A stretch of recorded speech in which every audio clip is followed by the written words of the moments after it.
வணக்கம்.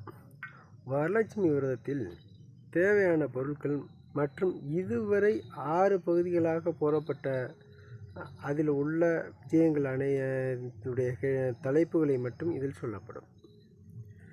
வரலட்சுமி விரதத்துக்கு ரொம்ப விசேஷமான பொருட்கள்: தாமரை மலர் அர்ச்சனை, செவ்வரளி மலர் அர்ச்சனை, சர்க்கரை பொங்கல், சிவப்பு பட்டு ரவிக்கை துணி, 4 கைகள் கொண்ட அம்மன் முகம். இது அல்லாமல் மஞ்சள் பொடி, பூமாலை, உதிரி பூக்கள், குங்குமம், சந்தனம், வெற்றிலைப்பாக்கு, ஊதுபத்தி, சாம்பிராணி, பஞ்சு திரிக்காக, நல்லெண்ணெய், கற்பூரம், வெல்லம், மாவிலை, வாழைப்பழம், அரிசி, தேங்காய், தயிர், தேன், தீப்பெட்டி, பூநூல், வஸ்திரம், அட்சதை, பஞ்சாமிர்தம், கோலப்படி, அரிசி மாவு, பஞ்சகவ்யம்,